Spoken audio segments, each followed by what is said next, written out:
a todas, principalmente, e todos que estejam aqui assistindo, né, hoje a atividade. Para mim é muito bacana ser convidada pelo Sintrajude, né? Eu tenho aí um vínculo já com algumas pessoas do Sinsprev, principalmente, mas do Sintrajude também. Então, é com bastante carinho que eu participo dessa atividade. Bem, para quem não me conhece, eu sou a Carolina Iara, tenho 29 anos, eu sou servidora pública municipal há 10 anos, estou na saúde e, nesse momento, eu estou na tarefa militante de ajudar a tocar o mandato da bancada feminista. Sou co-vereadora, né? Aí, parlamentar da bancada feminista, junto com a Silvia Ferraro, junto com a Paula Nunes, a Daphne Lucena e a Natália Chaves, nesse desafio de tocar um mandato feminista, um mandato da classe trabalhadora, um mandato com maioria negra, e um mandato que tem duas organizações revolucionárias, que é a Resistência Subversa do Sol. Então, são várias coisas aí que estão articuladas dentro dessa experiência coletiva da bancada feminista. E o nome já diz, né? Bancada feminista, né? Então, honrando justamente essa luta histórica das mulheres e honrando todas as mulheres, né? Acho que foi muito importante a abertura, né? Ter digamos assim, pelo extrato social, um dos estratos sociais mais marginalizados das mulheres, né? Que é a população trans, são as mulheres trans e mulheres travestis, justamente para trazer a grande questão que, desde o século XIX, a querida Sojourner Truth trouxe lá entre as abolicionistas norte-americanas, né, do que é ser mulher. Né? Então, ela levantou-se e perguntou, né, então eu não sou uma mulher, né, apontando para a denominação do que era ser mulher na época, que, inclusive, o capitalismo, inclusive o feminismo liberal, colocava naquele momento, né, da mulher frágil, da mulher mãe, a mulher que não trabalhava, a mulher que dependia do marido para tudo, precisava de autorização para tudo.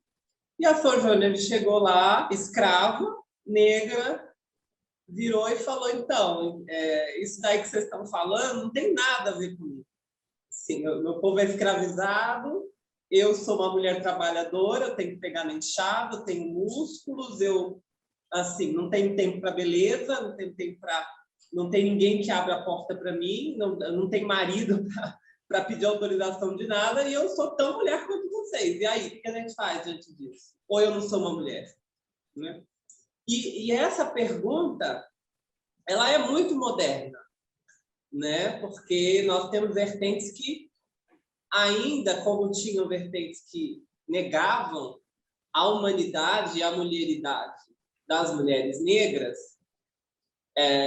que mulheres trabalhadoras, né? Nós temos ainda hoje vertentes que questionam e negam a mulheridade de pessoas trans, né? De mulheres travestis e transexuais. Sendo que, na verdade, a gente vive muito o que mulheres cisgêneras, que a gente chama, né, para diferenciar de pessoas trans,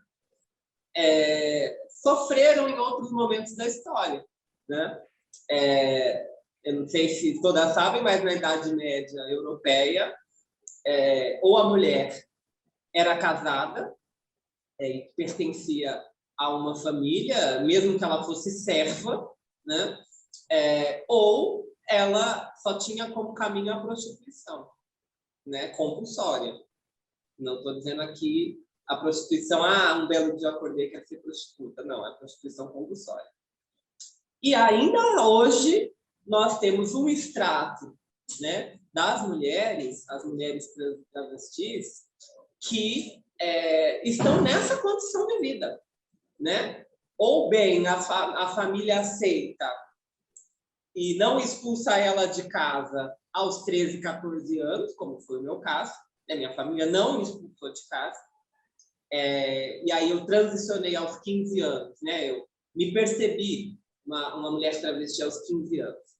Comecei a me vestir enquanto mulher, a ter um nome, na época era outro nome, era Cristine, e comecei a ter esse pertencimento, me apresentar assim, nos eventos assim, participar de coletivos LGBT, queria mais, na época só LGBT, né?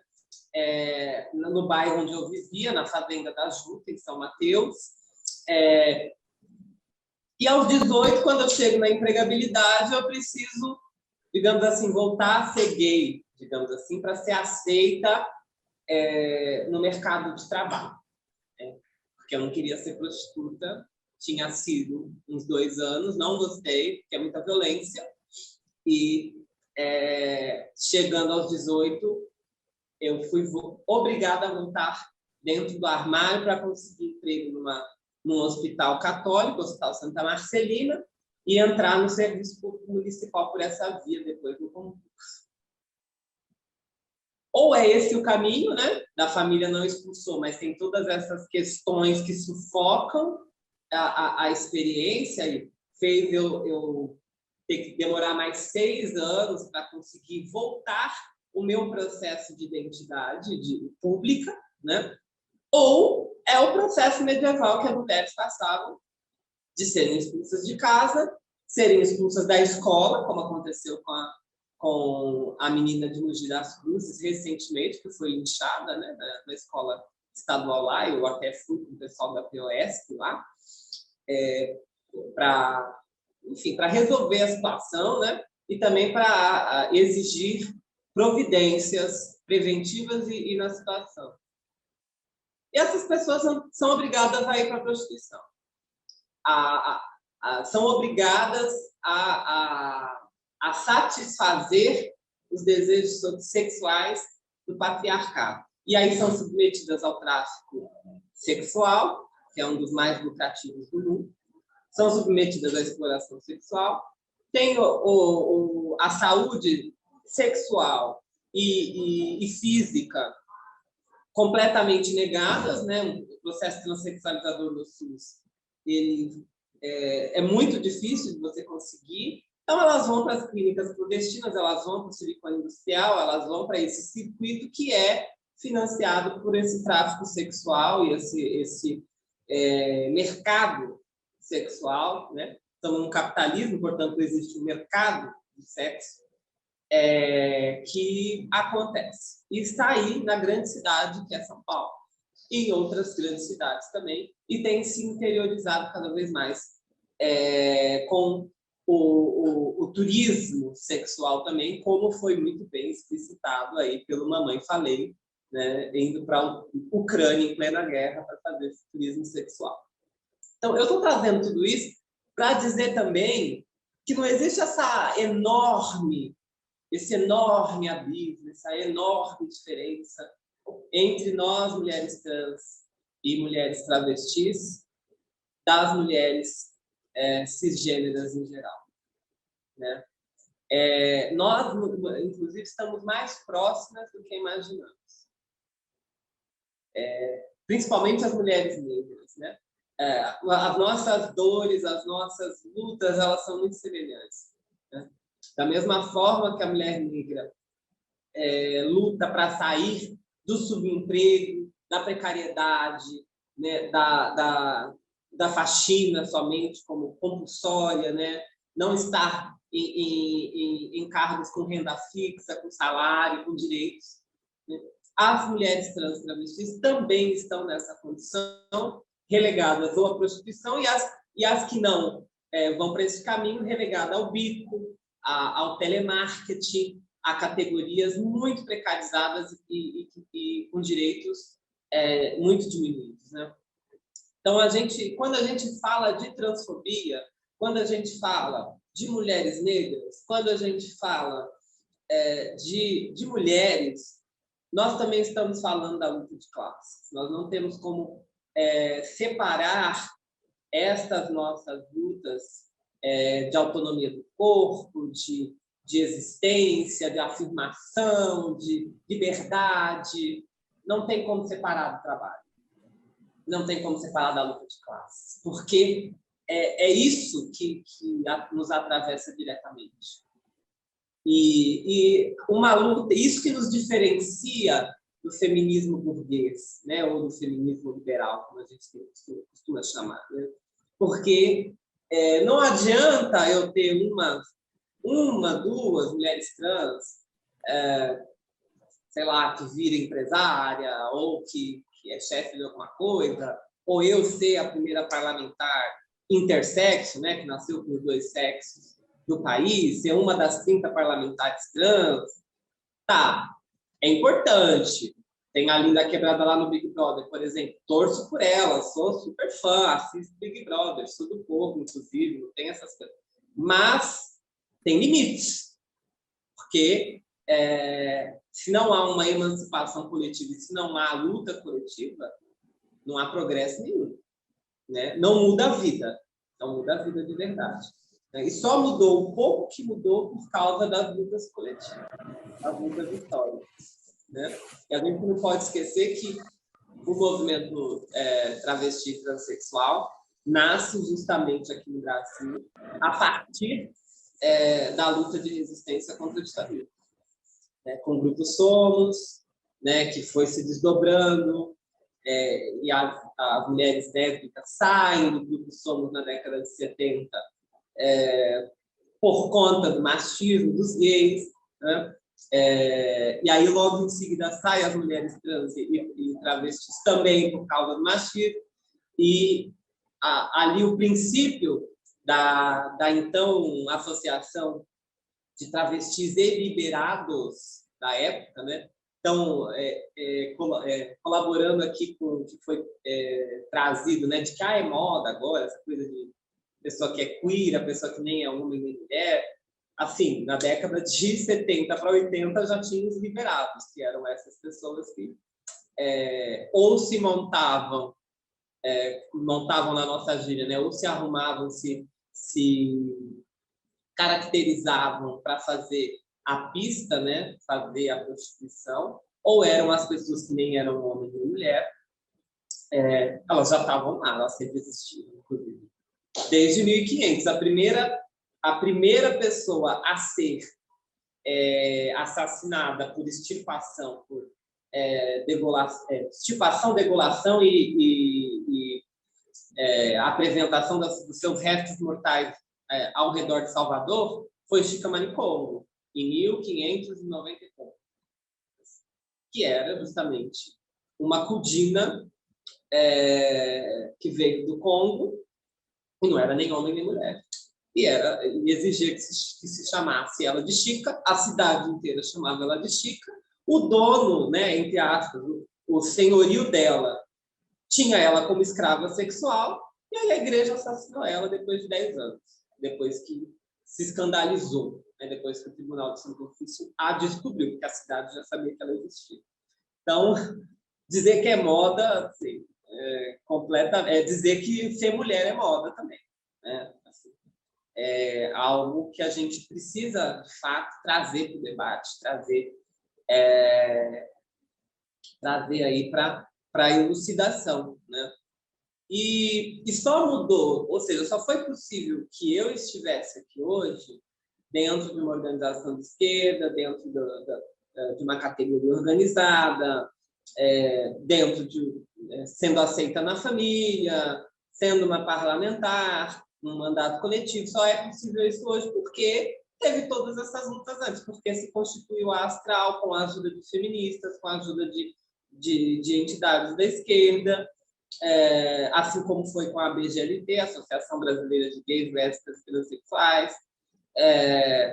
Essa luta coletiva que tornou possível, né, a vida da comunidade LGBT e que hoje figura de 10% a 15% da população.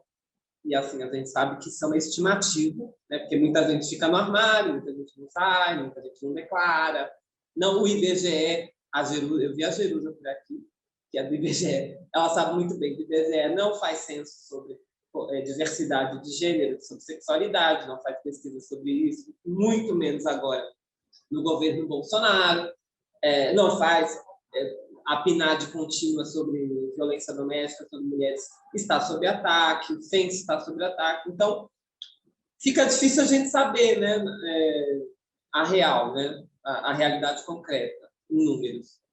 Mas fato é de que não cresceu a existência, cresceu a visibilidade dessas pessoas. E essas pessoas começaram a lutar com quem já estava lutando organizadamente, né? E eu acho muito importante essa aliança.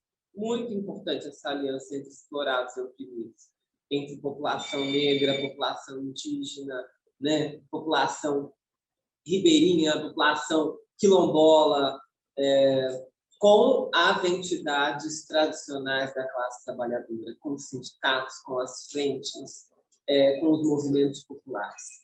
Né? Eu acredito que essa unidade, essa aliança, que eu considero, inclusive, estratégica, ela precisa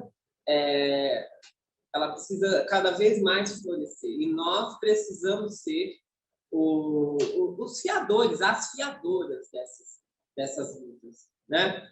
E assim, quando a gente fala de feminismo para os 99%, né, que é o tema, inclusive, né, nós estamos falando sobre tudo isso, né? É de fato não deixar ninguém para trás, é de fato não fazer um feminismo que colabore com o 1% mais rico, com a burguesia, é fazer um feminismo transinclusivo, é fazer um feminismo que é, sim, negro como protagonista, mas que também é muito classista, que é o feminismo que vai falar da questão do aborto como um direito sexual e reprodutivo básico e que aqui no Brasil tem matado mulheres negras enlouquecidamente, mas também vai falar do genocídio da população negra, dos jovens negros na periferia, que fazem as mulheres negras enterrar seus entes queridos o tempo inteiro. Então, as duas pontas, é o direito ao próprio corpo, mas é o direito também de ter seus filhos vivos e suas filhas vivas, né? E também direito à própria saúde, porque essa mulher preta da periferia, que perdeu filho, que enterrou o marido, que criou os filhos sozinha, que, perdão da má palavra, se fudeu a vida inteira, chega aos 50 anos com problemas cardíacos, com hipertensão, com diabetes, uma série de problemas de saúde mental, e tem a expectativa de vida menor que uma mulher branca que mora em Pinheiros, rica, burguesa. Quando essa mulher branca vai morrer aos 86, 89 anos, essa mulher preta de Cidade Tiradentes vai morrer com 55, 65 no máximo. Então, vai envelhecer mais rápido, né? Então, a gente precisa ter precisa ter nítido, né, isso em nós. De que quando a gente luta por melhores salários, quando a gente luta por direitos, quando a gente luta, né, contra a violência doméstica, como a gente fez na bancada feminista, aprovando o auxílio aluguel para vítimas de violência na cidade, quando a gente vai em loco para combater o linchamento de uma mulher trans, que nem é dessa cidade, mas a gente tem que ir, porque não dá para naturalizar a barbárie, não dá para naturalizar o bolsonarismo, não dá para achar que é normal você ir para o recreio e você apanhar de 20, 30 pessoas. Não dá. Então, esse ímpeto militante nosso faz toda a diferença, individual e coletivo. Individual e coletivo. Porque aí sim a gente consegue fazer libertações, né? E é isso, desde o princípio de não deixar diminuir direitos de quem ainda tem, e está sendo jogado para baixo do corpo. E puxar para cima, exigir que os que não têm direito nenhum tenham, né? Como é o drama hoje em São Paulo da população de rua. O que é a vida de uma mulher em situação de rua hoje? É um horror. É um horror. Eu vou com a Valéria, com o Padre Júlio, o pessoal da Pastoral de Rua, enfim, a gente tem a campanha É Tudo para Ontem também, de solidariedade. É um horror. É um horror. Você chega lá, as mulheres, algumas gestantes, outras mulheres trans, elas em grupinhos se revezando para ver quem dorme e quem fica acordada, para uma proteger a outra dos estupros coletivos. Para ver quem é a mulher parindo no meio da rua, na maior cidade do país, no centro do capitalismo brasileiro, centro do capitalismo da América do Sul. Pessoas passando fome, uma criança que chega para mim e fala: tia, deixa eu entrar no banheiro ali, você entra comigo para eu entrar no banheiro? Porque eu já estou cansado de fazer minhas necessidades ali na barraca. Porque fica fedendo, eu quero dormir lá. Entende? Se a solidariedade de classe não funcionar para que essa população impenizada se torne uma classe trabalhadora com direitos, se a gente não tiver isso, o que nos resta? Então, esses momentos aqui é para nos fortalecer enquanto ativistas, enquanto feministas, enquanto socialistas, enquanto mulheres de luta, para fazer um 8 de março que coloque lá Bolsonaro nunca mais, resumindo também outras coisas. É fome nunca mais. É assassinato de pessoas trans nunca mais. É feminicídio nunca mais. É genocídio da população negra nunca mais.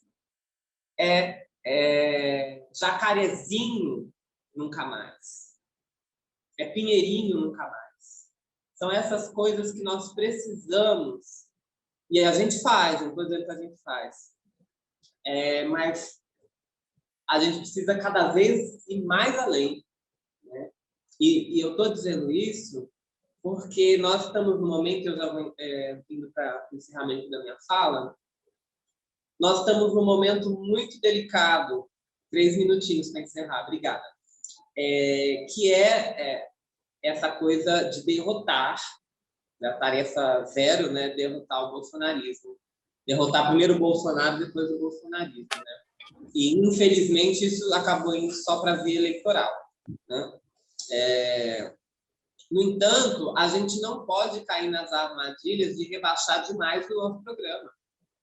Não, a gente não pode cair na armadilha de não vamos falar de aborto, não vamos falar muito de feminismo, não vamos falar muito de pessoas trans, não. Vamos focar aqui no que interessa, para dialogar com a classe, não sei o quê, e eleger o Lula. Acho assim, eu acho que é importante a tarefa do eleger o Lula. No entanto, não dá para eu chegar nas travestis ali, no Arouche, que estão no Cinemão, ou as que estão no telemarketing, e virar para ela e falar: olha, o seu risco de vida vai ter que esperar, tá bom? Então, você fica aí, quietinha, se protege, tá? Tenta não morrer. E aí a gente, depois que eleger Lula, aí a gente vê o que a gente faz com vocês. Não dá, né, gente? Não dá. Da mesma forma que não dá para chegar na periferia e falar: olha, essa coisa de assassinato, tal, a gente está num período assim que, né, da Atena, essa galera ganhou a consciência de massas, então a gente não vai ficar batendo muito na polícia, a gente não vai ficar falando muito mal de milícia, essas coisas, porque a gente precisa ganhar a eleição, tá bom? Aí vocês se viram aí, vocês esperam, tal, aí quando chegar 2022, a gente vê que... Não! Então, eu acho que a gente está, né, entre a cruz e a caldeirinha, e a gente precisa afirmar nosso compromisso ético de luta e tudo mais, prático, de fato não deixar ninguém para trás. E, de fato, fazer uma luta de classes consequente. né? Mesmo que seja diante do fascismo, né? Mesmo que seja diante de um momento muito difícil, né? De guerra internacional, disputas coloniais e imperialistas de lado a lado, né? É importante a gente manter isso muito firme. Concluo aqui minha fala, agradeço o espaço, agradeço a escuta. Fico aqui até às 16 horas, então fico mais 1 hora e 10 minutos.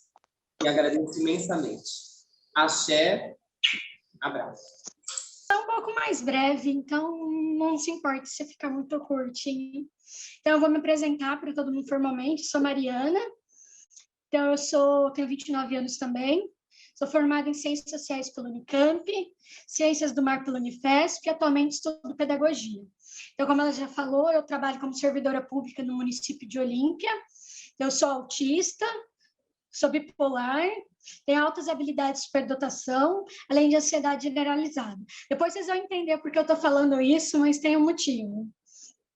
Eu não sou muito acostumada a falar em público, então eu posso ficar nervosa. Se eu me mexer demais, também faz parte do autismo. Eu estou com algumas coisinhas para poder passar um pouco o estresse. Então, vamos lá. Quero começar falando, citando a lei de inclusão à pessoa com deficiência, para a gente entender o que é considerado deficiência. Considera-se pessoa com deficiência aquela que tem impedimento de longo prazo, de natureza física, mental, intelectual e sensorial, o qual a interação com uma ou mais barreiras pode obstruir sua participação plena e efetiva na sociedade, em igualdade de condições com as demais pessoas.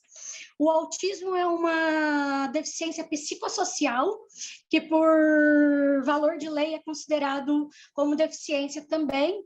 Então, a gente também encontra algumas barreiras, né? Seja do nosso pensamento rígido, nossa dificuldade social, ou outras coisas em geral, né? O foco exacerbado em algumas coisas que atrapalham a nossa vivência com a sociedade. Mas a sociedade aplicando em cima da gente, né, do que somente a gente por si só. A sociedade também nos coloca como diferentes e a gente acaba entrando em buracos piores ainda.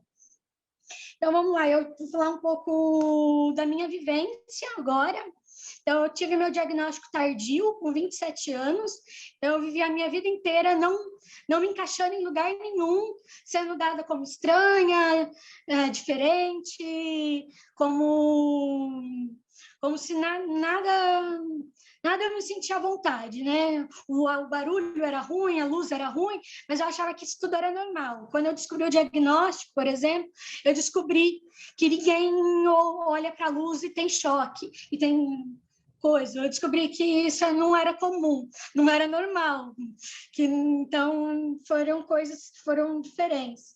E o autismo é difícil o diagnóstico, né? Eu tive diagnóstico tardio, porque ele ainda é muito masculino. Os sintomas que eles diagnosticam é muito em cima daquele estereótipo do menino que enfileira carrinho, que se mexe, mas em mulheres o autismo é mais sutil. Então, a mulher mesmo, ela tem um cérebro um pouco mais social.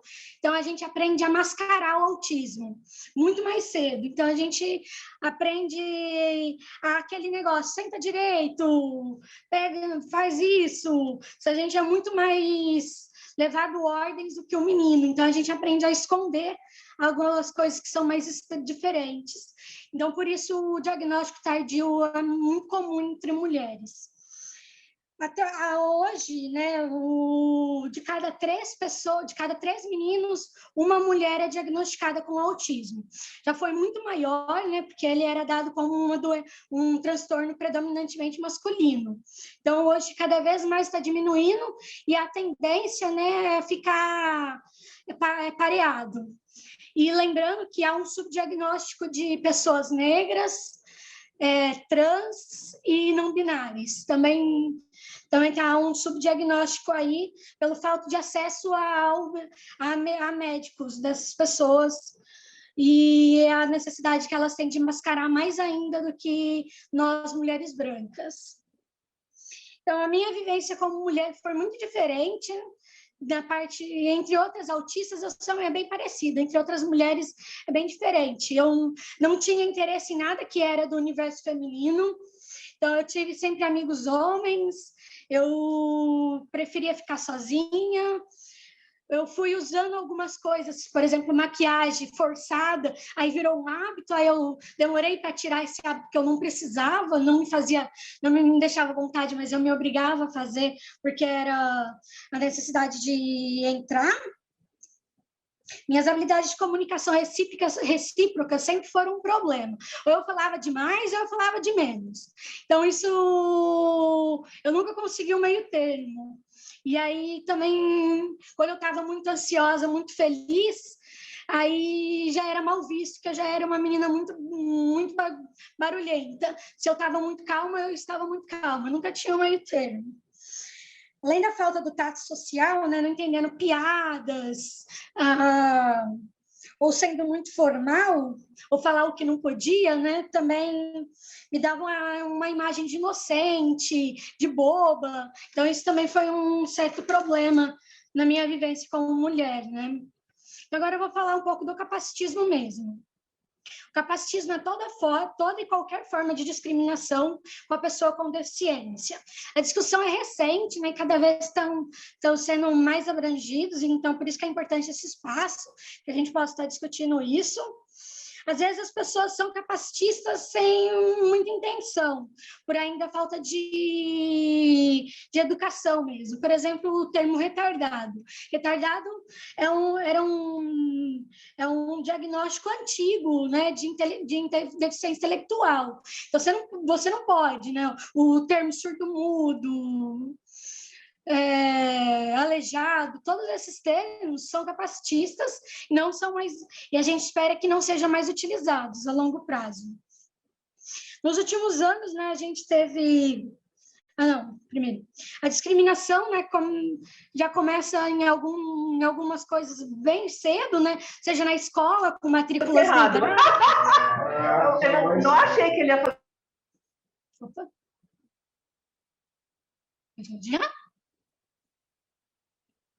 Continuar. Pode seguir, Mariana. Com as matrículas negadas, os tratamentos negados por planos de saúde e as filas quilométricas do SUS. Nos últimos anos, né, principalmente nesse último governo, houve um aumento de pessoas, de crianças matriculadas em escolas especializadas. O porquê isso é ruim? Porque isso gera segregação. A gente tira a chance das crianças típicas conviverem com a diferença, conviverem com a deficiência e a gente ter uma chance de conviver com eles também. Então, isso é um problema. E, às vezes, o capacitismo também vem de um falso elogio. É muito comum as mulheres autistas receber, nossa, você nem tem cara de autista. Não, quando eu recebo isso, eu falo, eu não sei o que responder. Por exemplo, essa pessoa conheceu todos os autistas do mundo? Conheceu para saber qual é a cara? Porque o transtorno não tem uma cara. Mas a gente fica com muita dificuldade de responder e não sabe se é... Porque a intenção da pessoa é um elogio. Tipo, então, é complicado. Porque alguns transtornos têm uma imagem muito feita da mídia, né? Seja nos filmes, seja nas novelas, tem uma expectativa do que é a deficiência, e a hora que dá de cara com a deficiência real, vê que não é aquilo, né? Como uma forma de autoafirmação, né, e mostrar que a gente existe, nos últimos tempos, principalmente os mais jovens, põe na biografia das redes sociais os diagnósticos, por isso que eu falei os meus diagnósticos. É uma forma de mostrar resistência, né, que a gente não tem como mudar, eu não tenho como deixar de ser autista. Eu tenho só que aceitar que ele faz parte de mim, abraçar ele e me autoafirmar como ele, para eu conseguir meus direitos como ele. Então, por isso é importante, às vezes, se você olhar alguém com diagnóstico no perfil, essa pessoa está fazendo uma forma de resistência, mesmo que possa parecer pequena, né, que pouca gente vai dar atenção, mas é uma forma também. Então, no mercado de trabalho, a gente passa pelo capacitismo, seja as poucas vagas PCDs, seja nos ambientes de trabalho que negam as adaptações. Eu, por exemplo, quando eu passei no concurso com a vaga normal, sem ser a vaga PCD, eu tive medo de mostrar o meu diagnóstico veio depois do concurso, e falar que eu precisava de algumas adaptações, por medo de ser perseguida, ficar mandando de setor a setor, antes de me dar os meus anos de fixa como no emprego, né, estável. Então, o que eu faço para conseguir sobreviver ao serviço? Eu uso fones na maior parte do tempo, eu falo menos com as pessoas, a minha mesa não tem muita luz, eu levo extintores para ficar apertando. E aí... Mas, em si, essa informação não chega ao ponto da quantidade de PCDs que não estão empregados. Na verdade, a gente não consegue chegar ao mercado de trabalho de nenhuma forma. Seja, algumas vagas, por exemplo, colocam que tipo de deficiência elas querem. Então, elas não são abertas para todos os tipos de deficientes, pelo menos ali naquele cenário, terem uma igualdade de possibilidades. Eles escolhem, por exemplo, tem muitas vagas para surdo, tem muitas vagas para síndrome de Down, mas para as outras deficiências dificilmente tem a vaga específica, né? E é isso dá uma qualidade pior, porque a gente fica subempregados também, né? A gente acaba ficando subempregados. E aí, em 2019, quando eu consegui o meu diagnóstico, eu li uma frase que hoje eu penso ela e ela não faz sentido. E ela diz assim, que autistas só conseguiam trabalhar se eles fossem servidores públicos ou se eles fossem o dono do negócio. Né? Hoje em dia é meio capacitista pensar, né? Mas, querendo ou não, ainda são os tipos de empregos que mais adaptáveis e que dá para a gente ter o serviço público, principalmente, né? Ele é mais fácil de afastar, por ele ser um emprego estável. Então, tem ainda coisa. Agora eu vou falar brevemente sobre os termos especiais e como é chamado no autismo, né, de anjo azul. Esses termos tiram a nossa humanidade, né? Nos infantilizam, nos colocam como eternas crianças que precisam de cuidado a vida inteira, mesmo que a dependência seja grande, aquela pessoa ainda é um adulto, ela precisa ser tratada como adulto. E esses termos tiram um pouco essa nossa humanidade. A deficiência nos torna especiais. Não é aquela coisa de que somos inspirações, né? Se não fosse outra pessoa, eu não daria conta de viver na sua vida. Eu não faço nada. Se você fosse eu, você também iria se adaptar, iria viver como toda pessoa. Toda deficiência, a gente se adapta. E aí, quando eles fazem esse sensacionalismo, né, de que somos enviados de Deus, é difícil ser nós, e tudo mais, eles estão sendo capacitistas de alguma forma, né? Não estão nos vendo como iguais, estão nos vendo como diferentes a esse ponto. Se tiver com medo de soar capacitista, pense na pessoa pela capacidade dela, nas suas potencialidades, e não no que ela precisa de ajuda. E se você quiser oferecer ajuda, pergunta para a pessoa, eu posso te ajudar? Precisa de alguma coisa? Não vai fazendo, porque normalmente, quando você vê uma pessoa, às vezes a pessoa cega está atravessando a rua, ela sabe atravessar sozinha, ela não precisa de ajuda, mas aí vem gente pegando no braço. Você não faz isso. Você não faz isso. Você pergunta para a pessoa, você precisa, você quer ajuda? Então, você vai, a partir daí, você vai fazendo, né? Cada PCD precisa de adaptações diferentes. E tais adaptações são direitos e não favores. Então, precisar de adaptações não é algo negativo, não é algo que nos faz menos de novo. Precisar de adaptações, seja um abafador de som, seja um óculos escuro, ou seja uma prótese, um óculos com mais grau, ou um aparelho auditivo, nada dessas adaptações vão mudar quem somos, vai mudar nossas capacidades, só vão potencializar que essas capacidades possam ficar melhores, né? Falando um pouco de Estado agora, né, a gente tem uma política que chama BPC, que daria um salário mínimo para a pessoa com deficiência. Mas essa política pública, funciona só no papel, porque a fila dela é enorme, né? Porque mesmo que seja na fila, quando você passa pelo médico da perícia, é difícil ele te dar que você é deficiente, que você tem uma deficiência. Então, a gente mesmo com autismo, principalmente o autismo nível 1 de suporte, que é o meu caso, é muito difícil conseguir, porque eles falam, você tem capacidade de trabalhar, sai daqui, vai procurar um emprego, você que está de corpo mole. E aí, isso causa uma crise maior, né? Porque a gente já não tem emprego, a gente já não tem a política pública do Estado.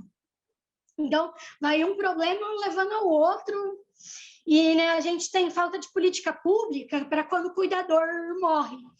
Né? Então, a gente chama de cuidador, né? Os pais, ou quem for se responsabilizar em cuidar da pessoa com deficiência.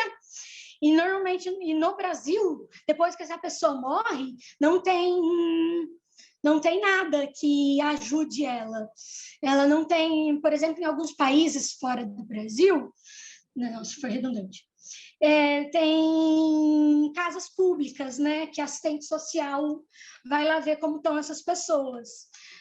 E no Brasil não tem isso. Então, se eu não tivesse empregada, a hora que eu morresse, se eu não conseguisse entrar no concurso público, porque eu não passo entrevista, porque eu fico me mexendo, fico parecendo nervosa, então eu iria ficar à mercê.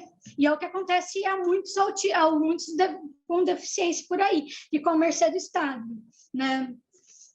Agora eu vou falar rapidamente sobre ser mulher e capacitismo, né? As mulheres com deficiência são mais vulneráveis a assédios sexuais que mulheres típicas. Uma pessoa com deficiência é 4 vezes mais propensa a sofrer violência sexual. E conforme aponta pesquisas mais recentes, mulheres autistas têm o risco triplicado de sofrer abusos na infância. Então, o nosso fato de tato social, às vezes a gente passa por situações complicadas. Eu vou falar um pouco da minha experiência, né? Minha identidade é assexual, mas em festas, principalmente com bebidas, onde os homens ficavam fazendo muita pressão, eu acabava beijando, ficando, fazendo sexo, que seja, forçada, por não conseguir dizer não, de não conseguir me defender. E na época ninguém via que eu não conseguia me defender e achava que eu estava bem, mas eu não estava bem, eu não conseguia dizer que eu estava ruim, nem conseguia falar disso para as outras pessoas. Então, isso é uma forma de violência. Eu sei que muitas já passaram por coisas piores. Falando com outras autistas, né, principalmente as héteros, muitas delas já passaram por relacionamento abusivo. De novo, para essa falta de tato social, de déficit nessa parte social, e autoestima muito baixa, né, levando em conta que o mundo faz a gente se sentir menor do que a gente é, e aí elas acabam entrando em relacionamentos abusivos. E algumas histórias são bem chocantes de mulheres mulheres autistas que sofreram muito. E até homens autistas já falaram que passaram por relacionamento abusivo com mulheres.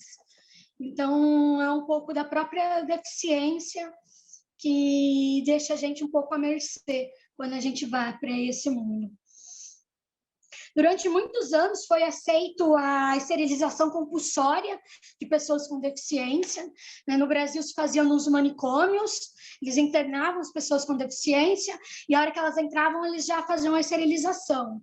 Até hoje, quando uma mulher com deficiência quer ter filhos, ela se depara com o machismo e com o capacitismo. Já viram para ela, se você não cuida nem de si própria, você vai cuidar de outra vida, como se o marido não fosse fazer parte da convivência, do tratar do filho. Então, muitas delas, principalmente as que postam nas redes sociais, ganham muitas críticas por terem escolhido ter tido filhos. E as mães de criança, mães típicas, né? Mães sem deficiência, que têm filhos com deficiência, em 80% são abandonadas pelos parceiros, porque elas acabam vivendo só pela criança, né? E além delas conviverem com a culpa de terem seus filhos com deficiência, né, elas têm apoio nenhum do Estado, né? Sempre a gente tem casos de mães que cometem suicídio, porque elas entram em depressões muito grandes com a falta de estrutura que elas se deparam e acabam deixando as crianças sozinhas. Então, eu vou já indo concluindo. Eu falei um pouquinho de cada coisa, não foi muito aprofundado, mas a ideia é trazer vários pontos de o que torna a nossa vivência única, né? A necessidade de estar em espaços discutindo a vivência de tais mulheres, que muitas vezes nem como mulheres são vistas, mas como fardos. Então, a gente tem isso é muito comum de ter a nossa feminilidade excluída, né? Por não viver por não viver com igual o que é esperado das mulheres. Então, o movimento de mulheres está aos poucos reconhecendo a nossa causa, né? Então, a gente está sendo incluída a nossa vivência diferente. E o movimento PCD utiliza muito na internet, pela dificuldade de locomoção de muitos, pela dificuldade de comunicação de outros. Então, a gente utiliza muito a internet, fazendo perfis nas redes sociais, postando textos. Mas o risco de suicídio em mulheres autistas é cerca de 3 vezes maior do que entre as típicas. O fato da gente não se sentir conectado leva a quadros depressivos que podem ter esse fatídico fim. Então, o capacitismo mata de alguma forma meio indireta, né? O fato da gente não ter estrutura, não se sentir parte da sociedade, né? Então, ele também, por isso que ele precisa ser discutido, né? Porque ele também tem riscos na nossa saúde mental. Então, gente, era isso que eu queria falar. Desculpa, porque eu fiquei lendo algumas vezes, fiquei nervosa, mas era isso para minha primeira fala de muitos anos sem falar em público. Então, muito obrigada ao convite. Eu vou tentar enxugar, né? Não precisa. Né? Porque são pedidos de encaminhamento, acho que são os mais fáceis. Assim. A bancada do PSOL na Câmara já está se articulando para ter uma posição em conjunto do partido contra o Mamãe Falei, tá? Pedindo, inclusive, que ele perca o mandato, né? Ou que receba uma punição exemplar. Eu acredito que isso deve sair entre hoje e amanhã, mas eu vou ver com as assessorias como é que está. E acho que é o mínimo, né? E a gente se posicionou pelas redes sociais, mas a gente achou importante que haja uma nota em conjunto de toda a bancada. E nós acreditamos que toda a bancada, só em conjunto, precisa se posicionar contra essa barbárie, contra esse tipo de ato de um parlamentar do maior estado do Brasil, que vai com áreas internacionalistas de direita, né, para, teoricamente, defender a resistência ucraniana, e chega lá, mostra o que ele faz a fazer, que é turismo sexual. Então, um absurdo. Acho que, de fato, tem que ser feito isso, e nós estamos fazendo. Sobre a pobreza menstrual, a gente conseguiu aprovar na Câmara a distribuição de absorventes nas escolas. Agora, a grande questão é o prefeito viabilizar o que a Câmara já aprovou, né? Inclusive, teve todo um debate, a gente tentou incluir pessoas trans, pessoas não binárias, homens trans, que também muitas vezes ainda têm útero, não tiraram o útero, então ainda menstruam. E a bancada conservadora barrou, né, qualquer menção a LGBT, qualquer menção a pessoas trans, mas acabou deixando aprovar a distribuição nas escolas. Só que até agora a gente está vendo uma morosidade da prefeitura. Então, assim, eu acredito que o que dá para nós fazermos é tentar outros projetos e outras iniciativas e outras lutas para que outros equipamentos públicos distribuam os absorventes e outros itens de higiene básica, como a UBS, por exemplo, ia ser algo muito interessante, as unidades básicas de saúde fazer esse serviço, mas a gente se esbarra também na prefeitura, né? O prefeito Ricardo Nunes, que é um homem que é conservador, que é de direita, e também tem o sotaque neoliberal, né? O sotaque capitalista. A gente vai tirar recursos de onde? Não tem dinheiro. Quer dizer, né? Dinheiro para encher o Banco Itaú, encher as construtoras de grana pública em parcerias privadas, ele tem. Né? Como tem dinheiro também que sobra para perdoar dívidas, né, da burguesia. Mas chega na hora de fazer coisas que as mulheres trabalhadoras precisam, eles sempre dizem que não tem recurso. Então, também é uma luta que a gente vai precisar fazer, se mobilizar, enquanto movimento feminista, aqui na cidade de São Paulo. Aí, voltando, né, vou voltar para as perguntas. A primeira, salvo engano, né, eu estou aqui indo pela minha memória, da questão de Mogi das Cruzes, né? Eu fui lá, aliás, quem esteve à frente do processo,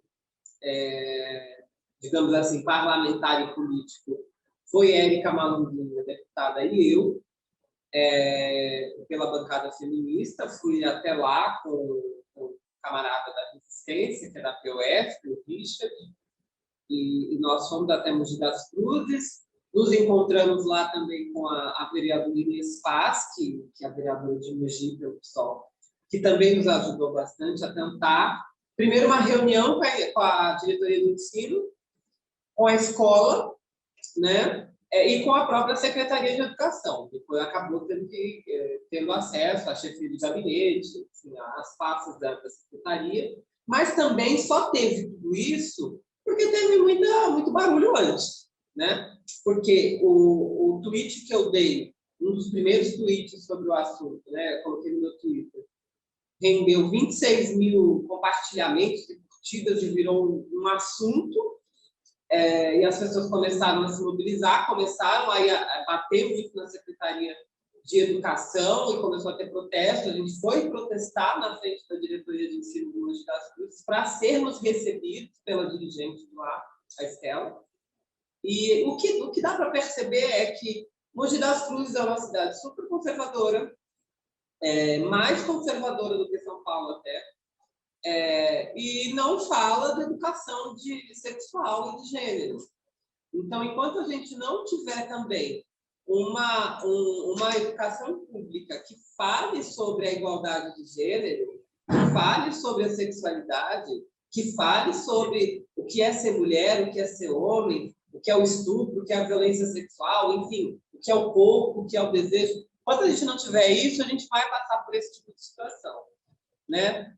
Agora, tem formas de tentar articular com os movimentos estudantis, os grêmios, tem formas de tentar articular com os professores, com os docentes, a gestão, via de regra. Assim, claro, tem gestores que são, né, democráticos, que são freianos, que têm um pensamento mais de inclusão da comunidade que está em torno da escola, mas, ultimamente, a gente tem percebido que os prefeitos e governador também têm optado por colocar gente da sua confiança ou da sua periferia política na gestão escolar, né? Então, em geral, chegam líderes, gestores, diretores bastante conservadores. A diretora da escola que aconteceu em ensino bastante conservadora, boatos de que ela é bolsonarista, não tenho certeza disso, mas a atitude dela nas reuniões que nós conduzimos foi de ficar calado o tempo todo, foi de não se comprometer, de não fazer pactos, e só a vice-diretora falava. Então, assim, a gente tem um grande problema na mão, assim, que ao mesmo tempo como que a gente faz para fazer para ser possível a pessoa trans, a menina trans, o menino trans, o menino gay, o menino gordo, também acontece muito isso, não na mesma proporção, claro, mas como que a gente faz com que essas pessoas possam continuar na escola, principalmente a população trans, e não seja expulsa. Porque o que aconteceu lá com a menina, gente, ela foi expulsa da escola. Como é que ela vai voltar para aquela escola? Ela está tendo aula em casa. Ela não vai voltar para a escola. Ela está online. Assim, ela foi expulsa da escola. Como que a gente evita que essas pessoas sejam expulsas da escola para não cair na rede de tráfico sexual, tráfico humano, né? Porque a gente não tem um trabalho sexual regulamentado no Brasil, não tem vigilância, não tem... É uma terra sem lei ainda. Então, como que a gente faz com que essas pessoas não caiam nessa rede? Acho que tem esse lado e tem um outro lado também, que são dos profissionais de educação, dos servidores também. Numa escola pública sucateada, como que a gente faz eles se envolverem nesse processo de luta coletiva, entendendo que é importante, entendendo que é uma luta pela escola, uma luta pelos direitos deles mesmo, né? Porque é isso, tipo, se aconteceu com uma aluna trans, quem garante que não pode acontecer com uma servidora trans? Com uma servidora mulher? Esse tipo de escola que a gente quer construir, que quer que continue se perpetuando? Acredito que não. Então, de fato, sei lá, um pacto entre usuários da escola, entre os alunos, entre a comunidade escolar, entre a gestão escolar, entre os professores, entre os sindicatos, para lidar com o problema. Nós temos um problema. As pessoas trans estão sendo expulsas das escolas. Na CPI da transfobia, que a gente toca na Câmara Municipal de São Paulo, foi apresentado para nós, através do mapeamento trans, que a escola é o segundo lugar mais violento para a população trans. É o segundo lugar. O primeiro lugar é a rua, é a via pública. O segundo é a escola. Então, até quando a gente vai ter a escola como lugar de violência, não um lugar de acolhimento e emancipação? Né? Até quando a gente vai ter uma escola, por exemplo, que a pessoa trans ou a pessoa LGBT tem medo de ir no banheiro, né? Ou tem medo de fazer qualquer coisa no recreio, ou tem medo, não sabe, né, para onde vai fazer suas necessidades biológicas. Nós não temos uma lei que assegure o uso de banheiro para pessoas trans. Então, é algo muito complicado, né? Muito complicado, mas que eu acredito que com essas uniões, essas lutas coletivas, a gente consegue transcender tudo isso, né? População de rua, trans, elas têm aumentado o número de situação de rua, porque a própria prostituição também na pandemia decaiu muito, né? Então, os clientes que tinham dinheiro para gastar com prostituição começaram a não ter mais.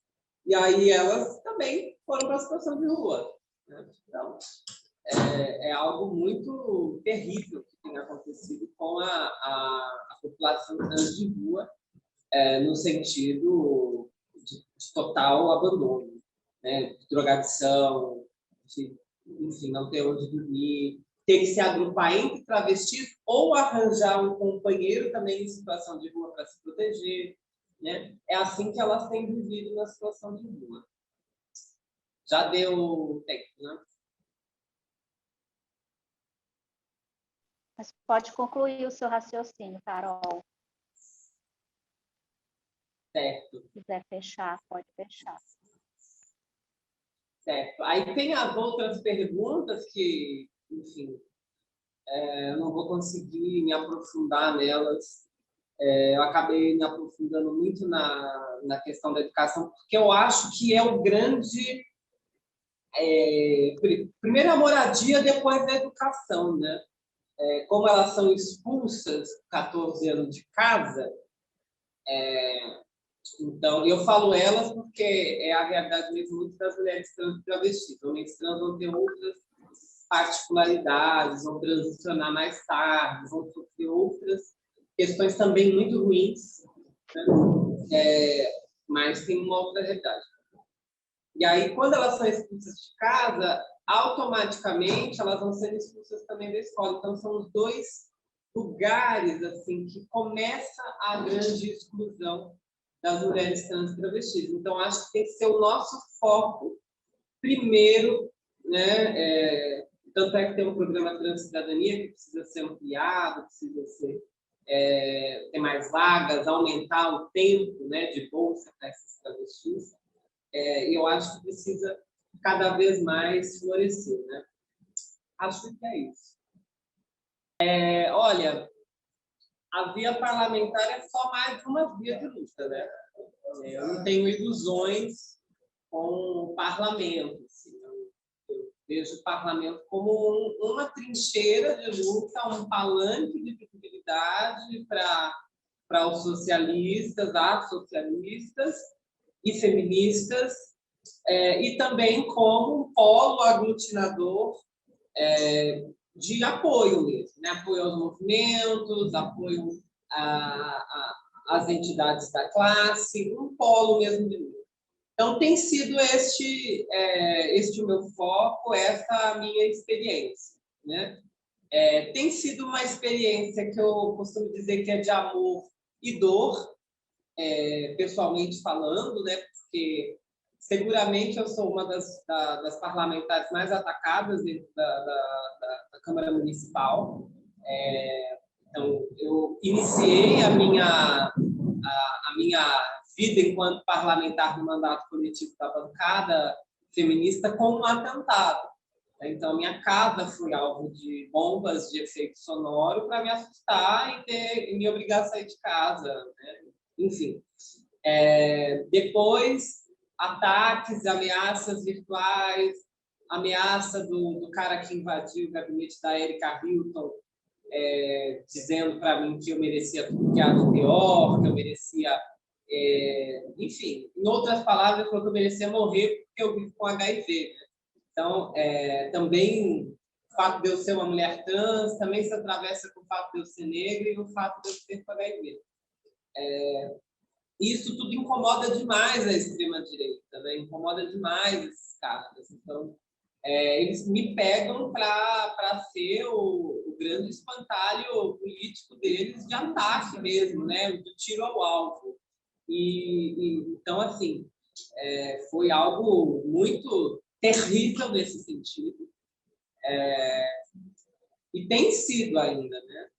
Eu costumo dizer que ali é um covil também de assediadores, né? Não tem um lugar, não tem um momento naquela Câmara que eu não sofra algum tipo de assédio, desde os mais leves até alguns mais ameaçadores, né? Então, no sentido de eu entrar no elevador e ter vereador que vira para mim e fala: nossa, você está indo para onde? Para um casamento? Que espetáculo, que corpo é esse? Eu falar: então, vereador, se segura, dá uma segurada aí, porque eu estou indo para o plenário, ou estou indo para audiência pública, estou indo para casamento. Né? Oferecer carona, já teve um vereador que ofereceu carona, sendo que eu tenho motorista, junto com a bancada feminista.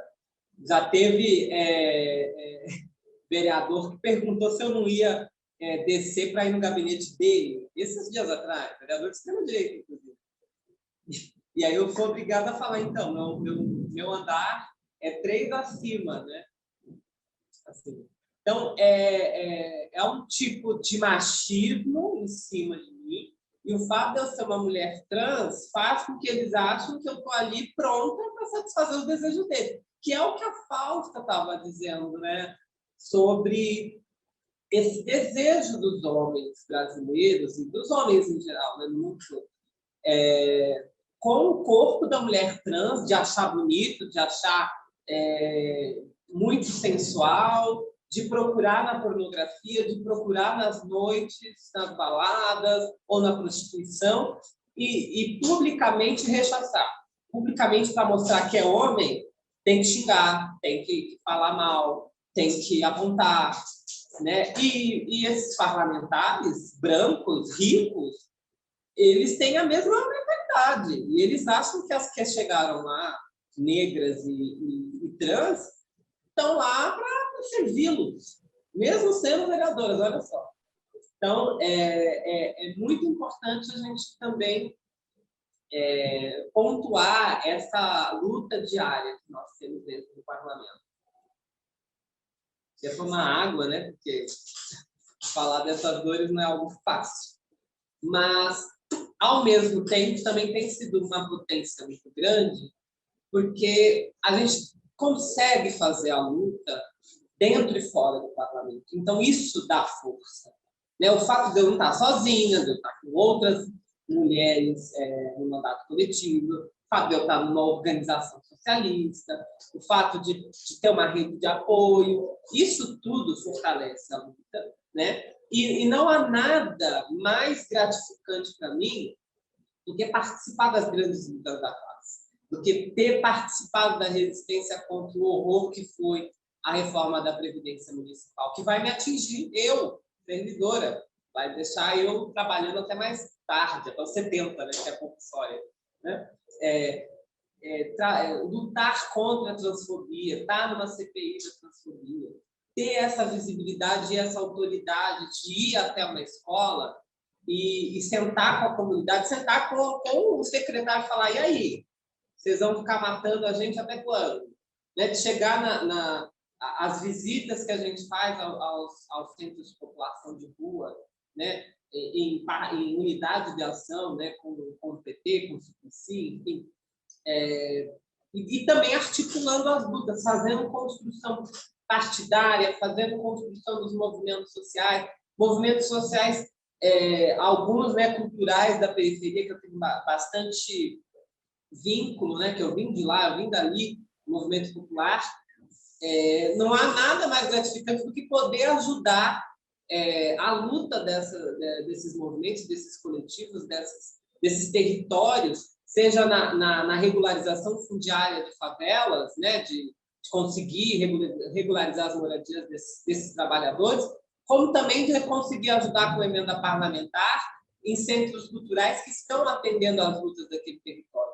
Então, isso tem sido muito gratificante. Não só os projetos de lei aprovados, que isso também é importante, mas esse é só a cereja do bolo. E isso é o mais difícil. Isso é o mais difícil, inclusive, conseguir aprovar os projetos de lei. Né?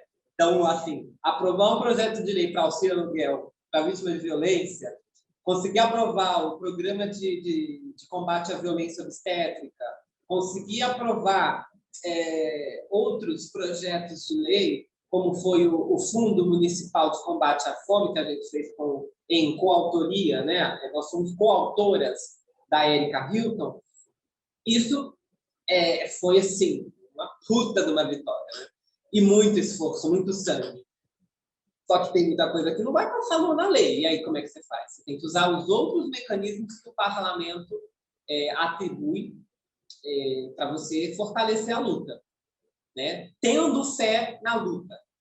Tendo fé na luta de classe. Eu tenho fé na luta de classe. Eu sou religiosa, sou do candomblé, mas tenho mais fé ainda na luta de classe. E acho que é importante essa expansão que nós estamos pretendendo da bancada feminista, no sentido de ir para outra esfera. Né? Então, nós já somos pré-candidatas, vai ter o anúncio ainda, e de qual esfera que nós vamos concorrer nessa eleição, se estadual ou federal, mas acredito que esse movimento de ocupar a política através das mulheres, né, e através do feminismo para os 99%, ele precisa se ampliar cada vez mais. E eu empresto aí meu corpo, minha existência, minha história para esse projeto. Obrigada, gente. Agora eu vou precisar sair mesmo. A chefe também. Obrigada, Mariana, por sua contribuição. eu tenho um irmão autista, eu já estava aqui, cabeça, 1000 coisas, assim, já tive aquela explosão na cabeça. E de várias coisas que eu já faço e várias coisas que eu preciso fazer. Então, obrigada. Um beijo. Vamos lá. Vamos lá, tem muita coisa importante, muita coisa. Deixa eu ver. 10 a 15 minutos, o que você achar suficiente, tá? Tá. Então, de estimular a participação. É a mesma coisa como a gente estimula a participação do próprio trabalhador a entrar na luta. A gente tem vários trabalhadores que estão contra a gente, que estão na direita. Então, como você vai falar? Você vai chamar ele para a luta. Do mesmo jeito, você vai chamar o PCD para a luta. Se ele não tem noção da importância da identidade dele, se ele não tem isso como importância, como ele vai entender que ele precisa mudar o mundo para o mundo melhorar para ele? Porque em cima do capitalismo, dificilmente vai modificar a nossa luta, porque, de novo, ele sucateia uma parcela da população, porque o SUS não tem investimento. Se não tem investimento, a gente não tem diagnóstico, a gente não tem tratamento, a gente não tem terapia. Então, a nossa vida só melhoraria num outro sistema. Não tenho a mínima ideia de... A gente melhora para amenizar. As nossas lutas são para amenizar, né? Mas como a gente estimula, não tem como a gente estimular. Pensar em alguma coisa. A gente tem que esperar que a pessoa tenha um próprio desenvolvimento como pessoa para poder ver que ela é importante na luta, independente do jeito que ela for lutar. Se ela só for lutar na internet, se ela consegue ir até o ato, se ela consegue ir na urna, em todos os aspectos que a gente faz luta em geral. Aposentadoria especial, eu não sei nada sobre, sou muito leiga, nem teria que pesquisar para saber melhor sobre ela, saber onde ela entra. Eu teria que ir atrás. Então, falar um pouco mais sobre a minha vivência, né? Então, quando a gente fala que a gente é autista, pelo menos a pessoa vai olhar para a gente, tem chance dela ter um pouco de paciência com a nossa dificuldade, né? Até um pouco de entender se acaso a gente gritar muito alto, se a gente falar muito baixo, se a gente não tem energia, porque quando a gente está muito hiperestimulado, também dá cansaço. Quando a gente está em burnout, também dá cansaço. Então, a gente modifica também o nosso jeito de agir também, como a gente tem muita socialização. Amanhã eu vou descansar, amanhã eu não vou falar com ninguém, além dos meus cachorros. Parece bobeira, mas é assim que eu me recupero para continuar. Então, a gente precisa... Nossa, o celular está respondendo. Então, essa coisa de agressão sutil é o que a gente tem. A gente tem agressão sutil falando diagnóstico, não falando diagnóstico. Porque é isso, você crescer achando que você é estranho. Então, todo mundo fala, como você é estranha, nossa, você é estranha, né? Nossa, como você é estranha. Você ouve tanto isso que você fica, tá bom, eu sou estranha, ninguém é igual a mim no mundo, eu sou patinho fora d'água totalmente. Então, claro que a gente sofre isso no sutil. E, né, eu sou muito agitada. Quando eu tô ansiosa ou quando eu só tô falando, eu sou muito agitada. Eu faço meu serviço nessa agitação. Eu já falaram, você tem que ser mais calma. Olha, eu tomo remédio, eu não consigo ser mais calma. Tem coisas que eu não vou conseguir tirar de mim, né? Isso da condição com a deficiência como condição de vida, né? Então, eu concordo. O meu autismo moldou quem eu sou. Sem ele, eu seria uma pessoa totalmente diferente. Eu teria gostos diferentes. Eu possivelmente não iria estudar tanta língua que nem eu estudei. Eu não iria gostar das coisas que eu gosto, eu não ia vestir como eu visto, porque ele vai moldando tua vida. Ele não sou eu, mas ele faz parte de mim. Então, ele faz Ele também é uma parte de mim. Então, quando a gente fala que a gente tem orgulho de ser uma pessoa com deficiência, é saber que ela faz parte dela, que a nossa vivência foi moldada em cima dessa deficiência, independente de qual for. Eu vou ter uma vida diferente, né? E aí, do meu diagnóstico atrasado, né? Foi isso, né? Foi, na minha época, eu era muito inteligente, então eles não pensavam que eu podia ser autista, eles só pensavam que eu era muito inteligente. Eu fui em psicólogo, eu fui em todos os médicos possíveis, que eu era muito doente fisicamente. Eu tinha muita coisa. E mesmo assim, o médico viu naquela época, precisou de um médico mais atual para eu procurar médico por outro motivo, e ele falou, então, isso que você está falando é autismo. E aí foi uma coisa fácil, assim, quer dizer, ele é um transtorno que está sendo estudado agora. Como ele está sendo estudado agora, a gente está se identificando agora, que ele é um espectro, né? Então, se ele é um espectro, eu não preciso ser a criança que não fala, que balança, que se mexe demais, que chora quando vê o barulho. Eu me irrito com o barulho, eu fico irritada, mas eu não fico chorando, não fico nervosa, não fico tampando o ouvido, eu consigo lidar com ele, mesmo que ele me irrite de alguma forma. Então, a gente está conhecendo que ele também pode ser ameno, que ele pode ser um nível 1 de suporte, que eu posso ser super inteligente e ainda ter uma dificuldade social que não vem do fato de eu ser inteligente. Então, também esse monte de gente diagnosticada também vem do fato que o transtorno está sendo muito estudado, né? Então, a ideia de que todo mundo... Nossa, perdi o raciocínio. Que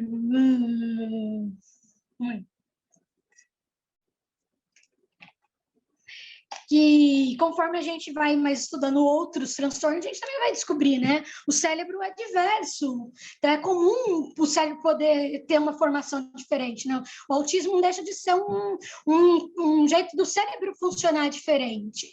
Então, conforme mais estudado, mais pessoas vão ser diagnosticadas, né? Por isso que a gente tem a noção de que parece comum, né? Mas não era comum 10 anos atrás, é comum agora, né?